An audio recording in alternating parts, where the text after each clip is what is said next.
James Twin for the untouchable true school sports. Let's go, baby. Bow! Be careful what you wish for because it can become a reality. Yeah. The untouchable true school sports empire, and y'all know the rest. This is my first post-fight review for Opetaia versus David Nyika, and your result of the fight is a devastating, monstrous, kind of scary fourth round stoppage victory for Opetaia over Nyika. And wow, what a performance from Opetaia. I mean, he's one of these guys, man. He's very destructive. When you fight a guy like Opetaia, you have to always be wary of what he's gonna do in the first 6 rounds, because he's coming with a lot of ammunition.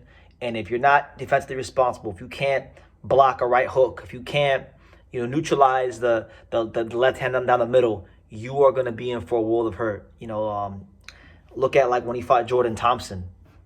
Damn near had him on a stretcher. I mean, right now the fight just concluded probably like 7 to 10 minutes ago, and David Nyika is still out there, getting medical attention. So it's very serious when you fight a guy like Opetaia. Nyika was a fighter that a lot of people thought could potentially upset Opetaia because he was a top amateur fighter. He won a bronze medal in the Olympics. And, he was getting some good sparring going into this fight. He apparently was sparring with the likes of Dempsey McKean and a couple other fighters. He's from New Zealand, the first fighter from New Zealand to win a medal since, I believe, David Tua. So he had some accolades. He had some credentials. He also had made a lot of headlines because there was a picture that surfaced of him in his house, and on the bathroom he had all these affirmations on the wall, like that would like on a piece of paper.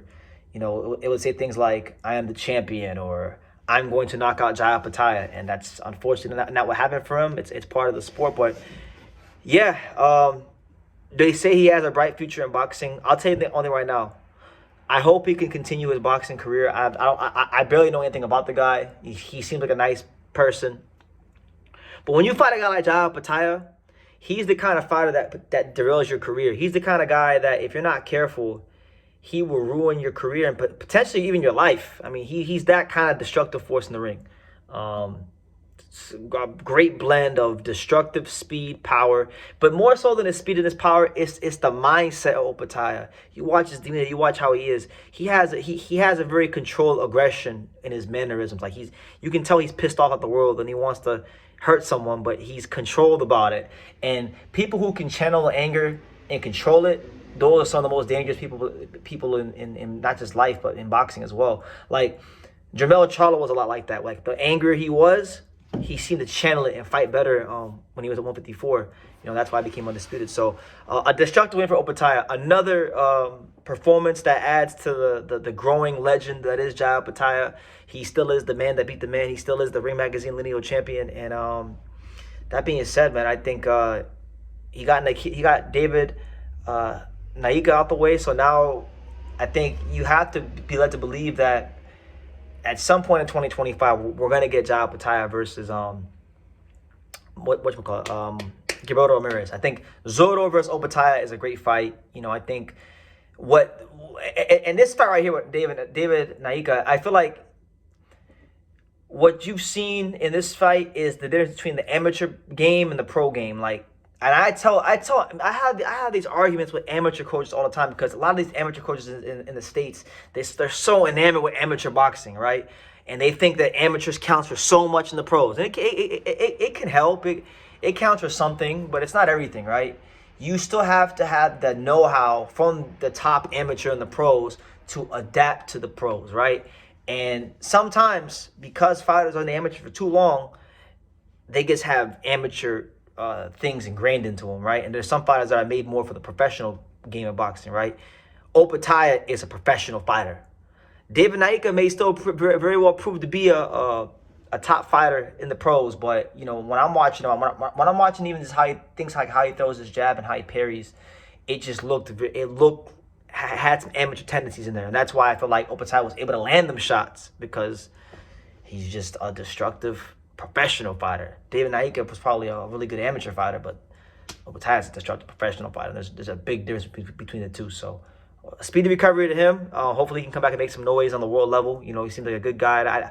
And I think honestly, I watched like one or two of his fights before this fight happened. He can fight. He's a good fighter. I think he's better than he showed. It's just that with Opetaia, that's the thing about fighting a guy like Opetaia. You cannot have. Yeah, like I was saying, like with Opetaia, you can't afford to have a lapse. You can't afford to have. You can't allow him to get off 2 punches flush on you, 2 or 3 punches flush on you, because if you do, you end up like Jordan Thompson, you end up like David Nyika. So I just think the most important thing when you fight a guy like Opetaia is to just really figure out how to get through the first 4 to 5 rounds and not get put on your ass or hurt. You know, if you can do that, then I think you because he's showing in the Breeders rematch that gas tank. I still think the right fighters with the right pace and volume, I think those guys could still give Opetaia some problems in the back half of a fight. But if you can't handle the onslaught early on, you don't got a snowball's chance of hell of being Opetaia. So speedy recovery, David Nyika, and as far as Opetaia, yeah, hopefully we get the Zurdo unification fight done this year. I wouldn't even mind a guy like Ryan Rozicki fighting Opetaia. I feel like Ryan Rozicki versus Opetaia would be like one of the craziest fights in boxing, just because of how they both are and how crazy they are.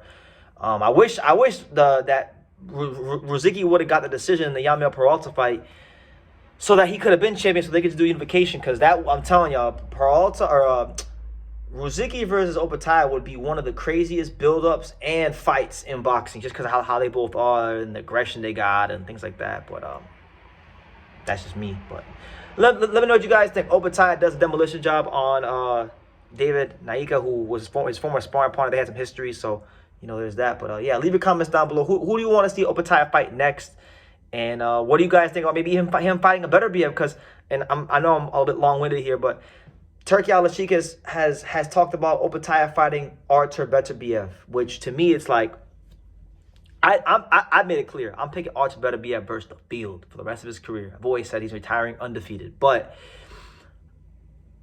if there was a guy who could hurt Beterbiev early, maybe get him out of there, if I had to pick a guy to do that in boxing, Opetaia might be the best bet, just because of his youth, his speed, his power, and his aggression, his controlled aggression.